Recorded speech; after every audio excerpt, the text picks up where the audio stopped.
우리 다 같이 사도신경으로 우리의 신앙을 고백하겠습니다. 전능하사 천지를 만드신 하나님 아버지를 내가 믿사오며 그 외아들 우리 주 예수 그리스도를 믿사오니 이는 성령으로 잉태하사 동정녀 마리아에게 나시고 본디오 빌라도에게 고난을 받으사 십자가에 못 박혀 죽으시고 장사한 지 사흘 만에 죽은 자 가운데서 다시 살아나시며 하늘에 오르사 전능하신 하나님 우편에 앉아 계시다가 저리로서 산자와 죽은 자를 심판하러 오시리라. 성령을 믿사오며 거룩한 공예와 성도가 서로 교통하는 것과 죄를 사하여 주시는 것과 몸이 다시 사는 것과 영원히 사는 것을 믿사옵나이다. 아멘. 우리 찬송가 400장 찬양드리겠습니다. 험한 시험 물속에서 400장 찬양드립니다.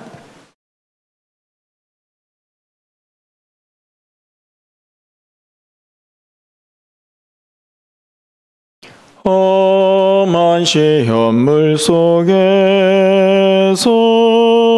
나를 건져주시고 노한 풍랑 지나도록 나를 숨겨주소서.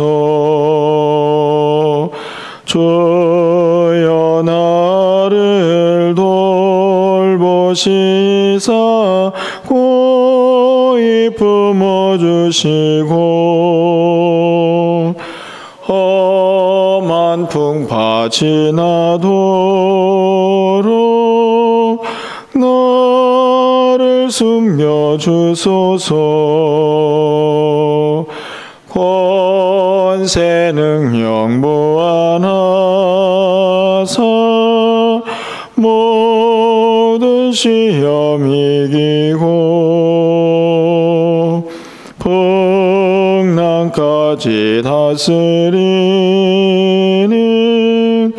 주님 앞에 비오니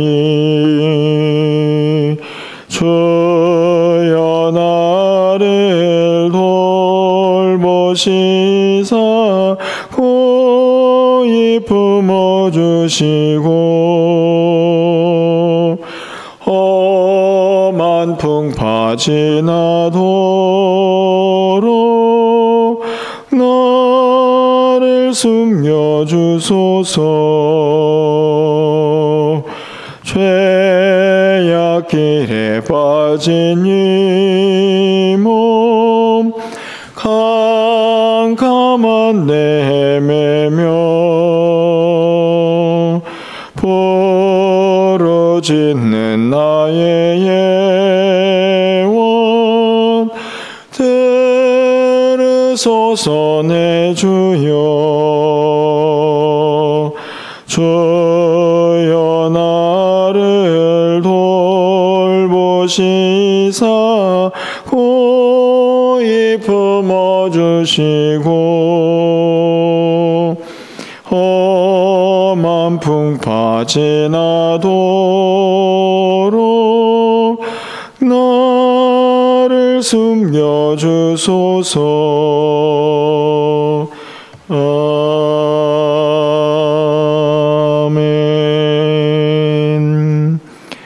하나님 말씀은 욥기 31장 1절에서 15절까지의 말씀을 교독하겠습니다.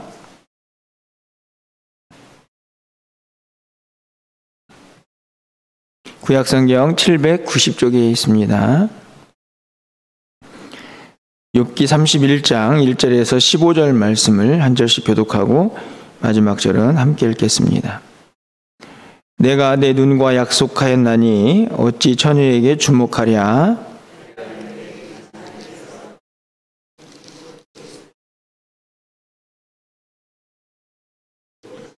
불의한 자에게는 환난이 아니겠느냐?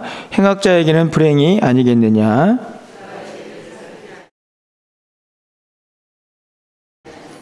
만일 내가 허위와 함께 동행하고 내 발이 속임수에 빨랐다면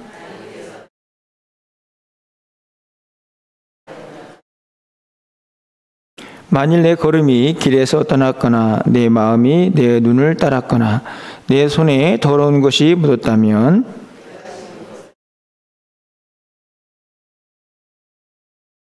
만일 내 마음이 여인에게 유혹되어 이웃의 문을 엿보아 문에서 숨어 기다렸다면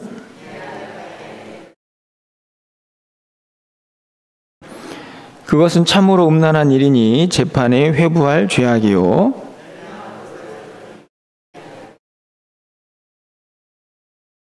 만일 남종이나 여종이 나와 더불어 쟁론할 때에 내가 그의 권리를 저버렸다면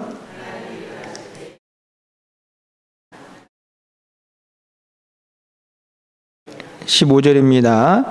나를 태속에 만드신 이가 그도 만들지 아니하였느냐. 우리를 뱃속에 지으신 이가 한 분이 아니시냐. 아멘. 우리가 이 세상을 살아가면서 참 많은 일들을 하면서 살아갑니다. 그런데 문득 이런 생각을 좀 해보게 됩니다. 끝까지 하나님 앞에 가서 우리가 내세울 건 없지만 할 수 있는 말이 있다면 어떤 말을 할 수 있을까 하는 그런 생각을 오늘 본문을 읽으면서 해보게 되는데요. 우리가 이 땅을 살아가면서 많은 일들 가운데에서 끝까지 하나님 앞에 가서라도 이 이야기는 꼭 하고 싶습니다 라고 하는 삶이 있다면, 그 모습이 있다면 어떤 것일까 이런 생각입니다. 이 땅에도 정말 그냥 내 개인적인 욕심이나 또 잘 먹고 잘 사는 그런 일들을 하고 하나님 앞에 갔다면 그 이야기들을 하나님 앞에 가서 할 수는 없겠죠.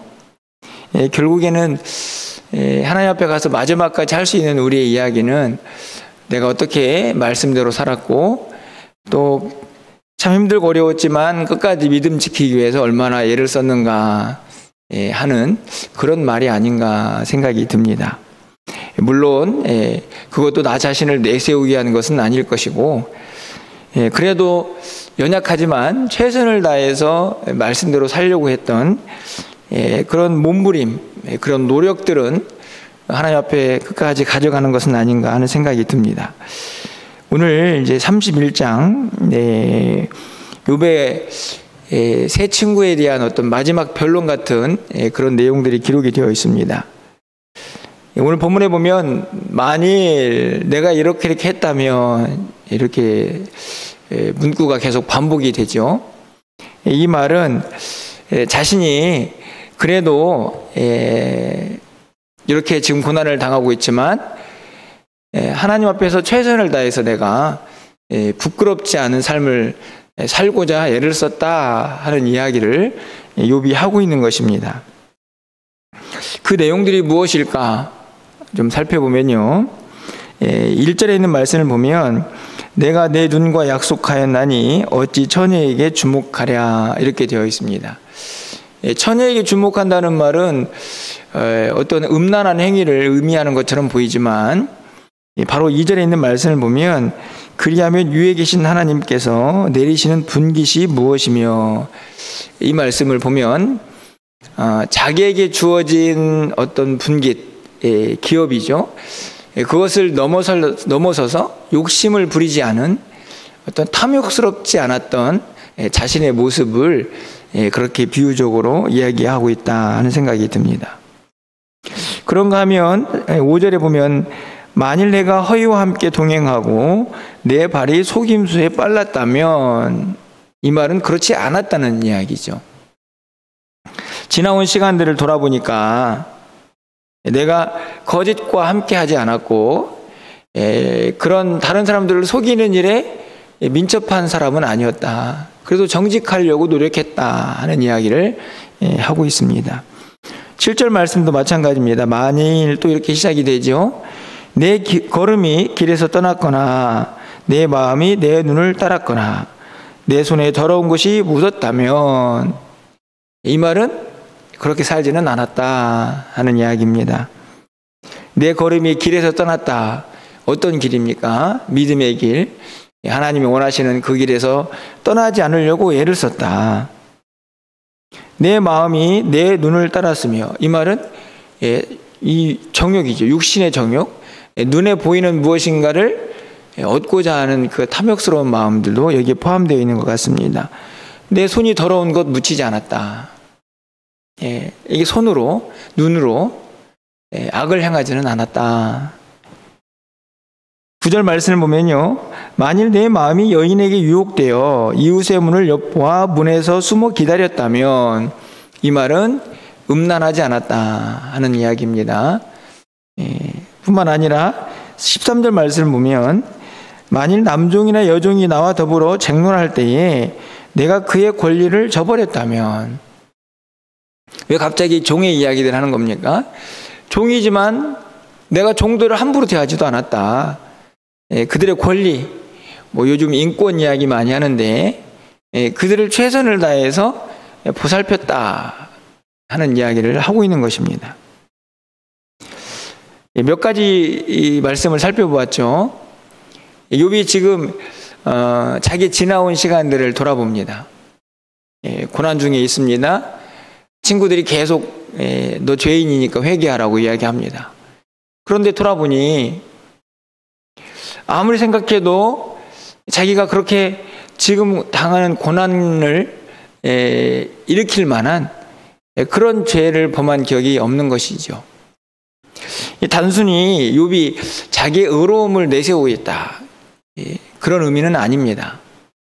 분명히 욥도 물론 나는 죄인이 아니다라는 것을 변호하고 있지만, 바꿔 말하면 제가 서두에도 말씀을 드렸듯이 마지막 순간 우리가 하나님 앞에 섰을 때에 우리가 할 수 있는 이야기도 이랬으면 좋겠다 하는 생각이 좀 들었습니다. 하나님, 제가 이 땅을 살아가면서 참 많이 어렵고 힘들었지만 내 눈에 보이는 것, 그걸 막 욕심스럽게 탐욕스럽게 그걸 가지려고 노력하지 않았고, 내 입, 내 손, 내 발 하나님 곁을 떠나고 죄를 짓지 않은 그런 거룩한 모습으로 살려고 참 많이 애썼습니다. 지금 욥이 그 말하고 있는 거거든요.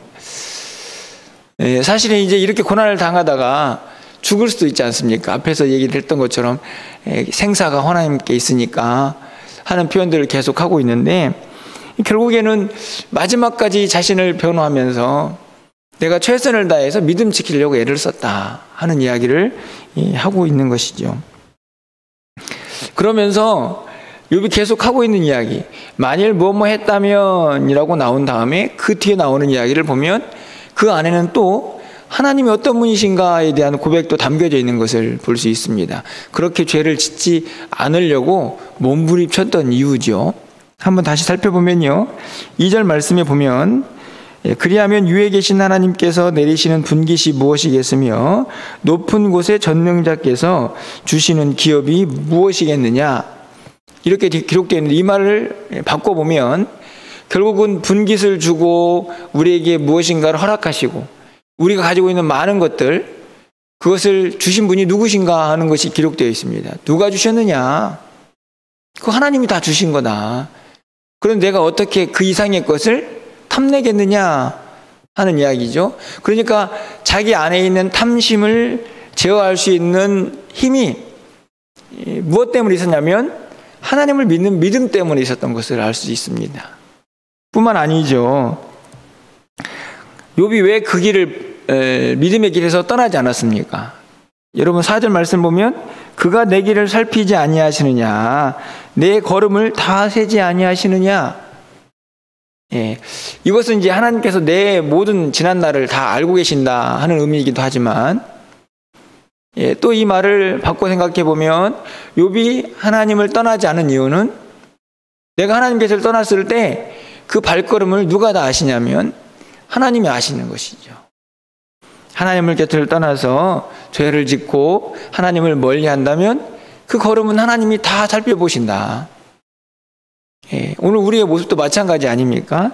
6절 말씀입니다. 하나님께서 나를 공평한 저울에 달아보시고 그가 나의 온전함을 아시기를 바란다. 이게 보면은 공평한 저울에 달아보시는 분, 뭘 달아보시는 겁니까? 야, 너 그동안에 얼마나 많이 살쪘니? 아이고 살 빠졌네 하는 그 저울을 의미하는 것은 아니죠. 여기서 말하는 저울은 무엇을 달아보는 것일까요? 우리의 믿음이죠. 예. 그런데 그 저울은 매우 공평합니다. 치우치지 않죠. 이 공평하다는 말은 우리가 행한 대로 다 그 결과가 나오는 저울입니다. 하나님의 저울이죠. 그 저울에 다 달아보신다. 예.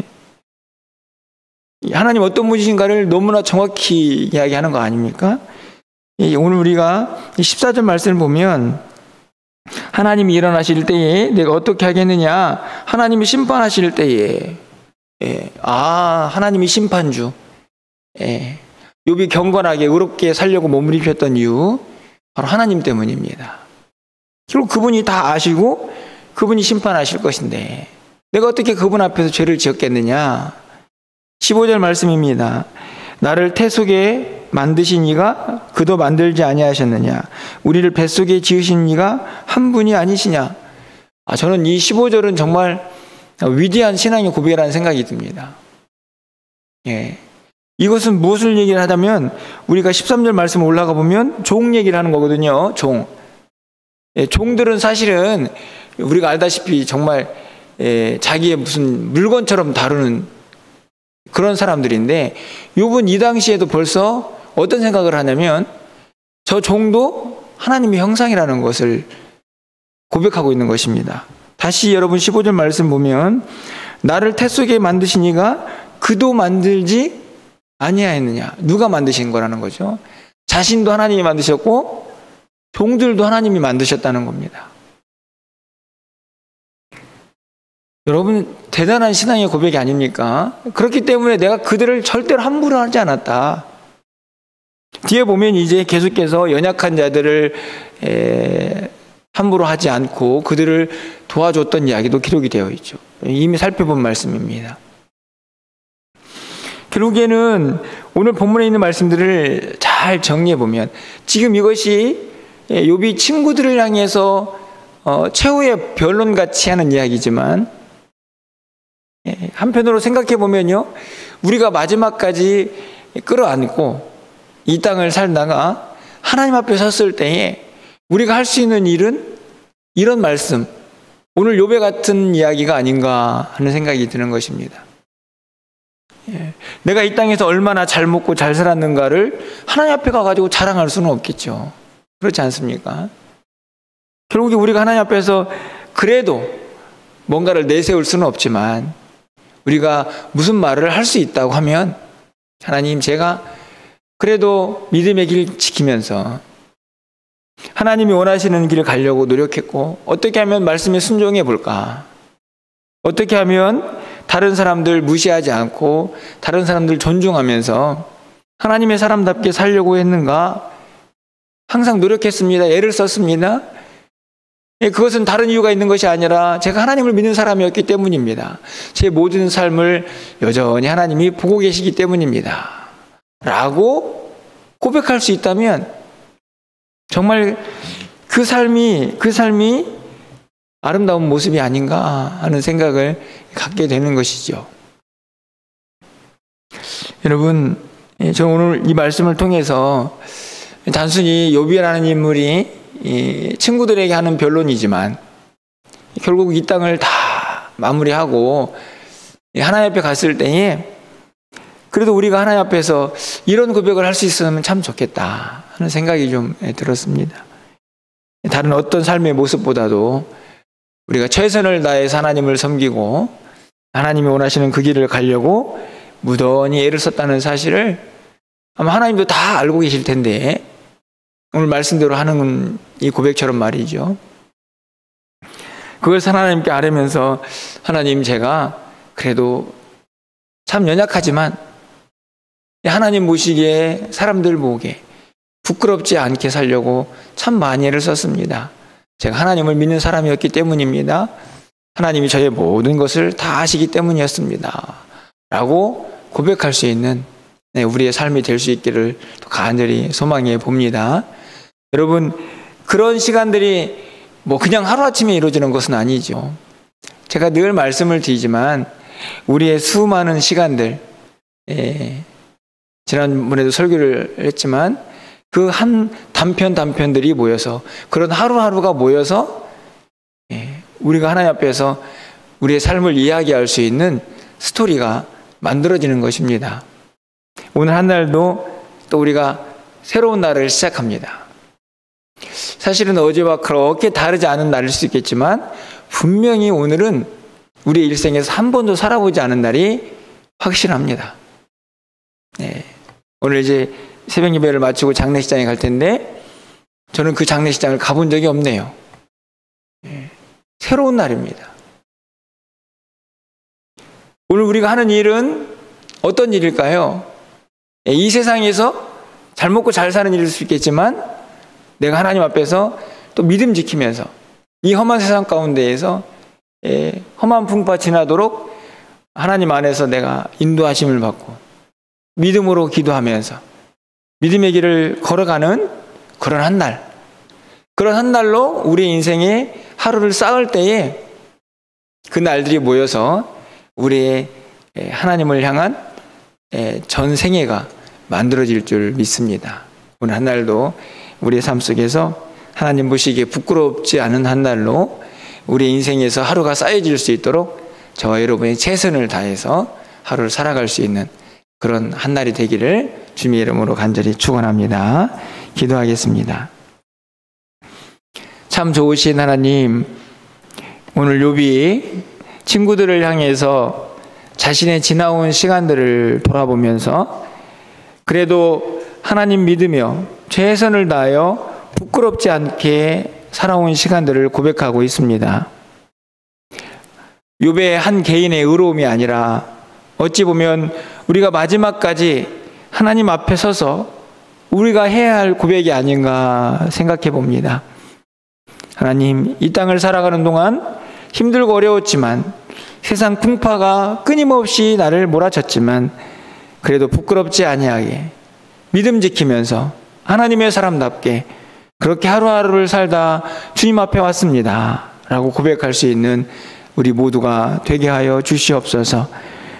그런 날이 하루아침에 이루어지는 것이 아니고 결국에는 우리 하루하루가 겹치고 또 겹쳐지고 그렇게 쌓여져서 우리의 인생이 됨을 우리가 한순간도 잊지 않기를 원합니다.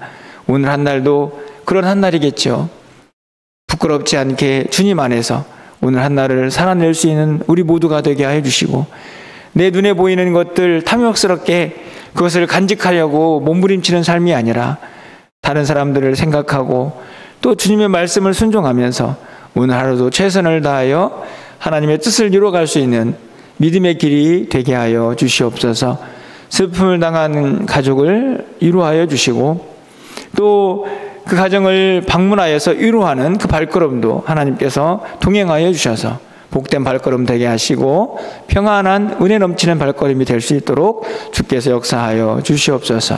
오늘 한 날 우리의 삶을 주님께 의탁합니다. 하나님께서 우리 모두와 동행하시고 각자의 자리에서 주님과 동행하고자 부르짖고 기도할 때마다 살아 역사하시는 전능하신 하나님의 능력의 손길이 우리의 모든 삶과 동행하게 하여 주시옵소서. 추타한 성도들이 있습니다. 연약한 성도들이 있습니다. 저들을 지키시고 인도하여 주시고 저들이 어디에 있든지 간에 하나님의 영광을 드러내게 부족함이 없도록 주님 도와주시옵소서. 예수 그리스도의 이름으로 기도합나이다. 아멘.